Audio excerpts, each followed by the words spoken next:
In this video we're going to talk about how to become a better artist by stealing and 5 reasons why you should be stealing too. Coming up. What's going on, guys? Welcome back to the channel. This is PH Daniel Sanchez, art director and creative entrepreneur, and if you're new to the channel, don't forget to subscribe if you want to take your visuals to the next level. Today I wanted to elaborate on this really interesting topic because this is something that really helped me become a better artist, and it's stealing. And what do I mean by stealing? Don't get me wrong, I don't steal things from other artists and I claim that are my own work. The easiest way to become successful in life is by modeling what other successful people are doing. Basically, what I'm trying to say here is that you can achieve success by modeling other successful people. The only reason stealing would be bad is if you're claiming a certain process or concept as your very own, and that is not what we're talking about here. We're talking about learning from other people who has achieved success, and you acquire those good habits, best practices, and eventually you become a better you. And this is what we're talking about, how to become a better version of yourself. And now I'm gonna share with you my top 5 reasons why you should be stealing like an artist. Number 1, it will ultimately shortcut your journey to mastery. So here's the reality, if you do things on your own, it'll take you a lot of time to get to your destination, so why not stealing? In my early days of my career, when I was just getting started, I learned so much from different artists. I stole some of their ideas and I applied them in my own concepts. I learned color grading by trying to replicate photographer Dean Bradshaw. I really like what he was doing as far as color grading. He has a really dramatic look, emphasizing the cyan tones. You could tell that he does that in studio, but also he would do it in post-production. So that's by replicating his work, I was able to come up with my very own color grading pattern, which is emphasizing those colors. I stole the 3-point lighting system by photographer Joel Grimes. Actually, I stole a lot of his ideas and I applied them in my very own photography work. Guys, keep in mind that I'm saying stealing in a positive way, because I didn't steal his work. I basically took his advice and I applied it in my very own photography work with clients, and that made me a better photographer. I stole the compositing techniques of photographer Tim Tadder. He's an amazing commercial photographer. I was very inspired by his work. And actually I tried to replicate some of his work in my early days. There was a photograph that I really liked. It was a multi-exposure of a fighter, and I tried to replicate this same concept with my brother. What we did is we took several pictures and I applied my very own techniques and tried to kind of replicate what he was doing. As you can see, the results are nowhere near what he has done, but I learned a lot in the process, and the journey on taking this picture made me a better artist, made me a better photographer, and I still apply those concepts today. Number 2, you will learn the best practices in the industry. In order to shortcut mastery, in order to be a better photographer, filmmaker, digital artist, whatever it is that you are specializing, you have to work for someone else. You have to get a job. I spent 5 years working for a sports memorabilia company called Photophile, and they taught me all the best practices in the industry. And here's where I learned everything I know today as an art director. Eventually, I became an art director, but initially I learned all these things from someone else, and they taught me how to do typography work, graphic design work, color correcting, retouching, and even restoring photographs. They had a huge archive room where they kept all these photographs from the 1900s, even the 1800s. There are some really old photographs that they had, and we would scan them, and I had to do restoring work. So I did all this variety of work before I actually became a solo entrepreneur. And today, it's funny, but today I'm giving the same advice and I'm teaching other artists how to do the same things that my art director taught me in the early days. Number 3, you will develop your very own style. And here is the end game of replicating a lot of the work of other artists, is becoming a better version of you. You want to develop eventually your very own style and have a signature look in your photographs. And that's what replicating and modeling other artists will do. Is actually you will acquire the best of every artist, and this will level up the quality of your visuals exponentially.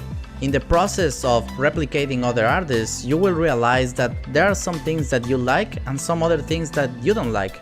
For example, when I'm working in the studio, I like working with softboxes. I don't like umbrellas, I don't like octaboxes, I prefer softboxes because they give me more directional lighting.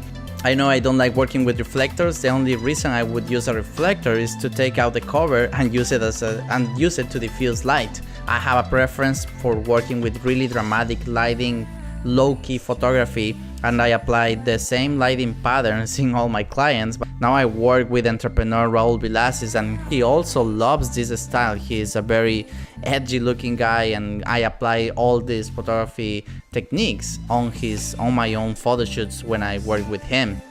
I also know that I don't like working outdoors. I prefer to work in a studio where I have control of my light. I don't like shooting weddings, newborns, and even though I've tried those things, over time your tastes will change and eventually you will know what you like and you will develop your very own style, which will set you apart from the crowd. Number 4, you will ditch bad habits. And as I said before, if you try to do things on your own, you will learn things, yes, but you will also pick up bad habits. So it is best that you emulate and you model what other successful artists are doing, because you will see what is the standards on the industry, what are the things that other people like, and then you take the best of the best and you compare what works and what not.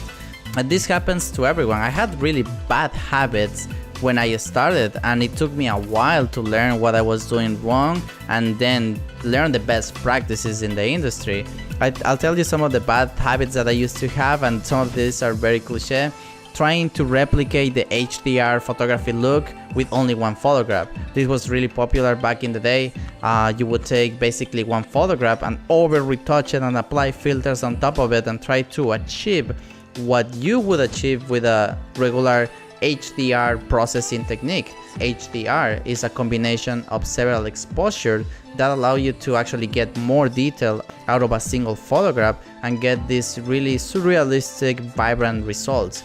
If it's executed properly, it looks amazing, but if you do it the way that I was trying to do it, it would look bad. It would look like a cartoon version of a photograph, and that's not professional. One other thing that I used to do is overdoing when retouching skin. There's a very popular technique to retouch skin called frequency separation, and this technique allows you to retouch skin faster by separating the details and the colors from a photograph. If you do it right, it will save you a lot of time, but if you do it incorrectly, your skin will look horrible. It will look like those really cheesy apps that you download from your phone, and it will make your skin look like a plastic action figure, which is a big no. So I did some of that. I'm guilty of over retouching skin. I don't do that anymore. I just retouch to remove imperfections, and then I just enhance some of the details with dodge and burning. But that's a completely different subject, and then you learn over time. You have to practice a lot, and then you realize what's working and what's not. As you copy and learn from other artists the best practices, you will ditch those bad habits that will hurt your career. And number 5, it will expose you to new possibilities. To me, this is the best piece of advice that I can give you, because this is what really helped me to develop my Renaissance style look in my photography, is by taking on new challenges. When I met for the first time with actor and model Aaron Dalla Villa, when we got together in the studio, we challenged each other to recreate this famous painting by William Rimmer, The Fall of Day. And that's the moment that I realized that I was able to create such quality of work. And by replicating this painting, we were able to come up with our very own concept. And that's how I developed my very own Renaissance style look photography, that it's very unique to me. Here is where I tested myself and I apply all the techniques that I learned and the best practices from the industry, and I eventually got to the point that it became my very own style. This is what you're aiming as an artist. You want to become and develop your very own style. And that's the realization I had, is that when you take on these challenges, when you take on these projects, eventually it will help you level up tremendously. I had no idea I could take on a project like this, but because I challenged myself, we challenged ourselves when we took on this project, and we succeeded. So that's all I got for you today. But before I let you go, the last piece of advice that I would give you is that if you decide to steal the ideas of other people, take massive action on it. And this is especially true for our generation, millennials, is because we are surrounded by so much information, social media. You're not becoming a better artist by watching YouTube videos, even though you may think that you can do some of the things that you see on YouTube. Unless you take action on those ideas, then it doesn't mean that you are making progress. Don't fall into the trap of just consuming content and learning things. If you don't execute on any of these projects, you won't become a better artist.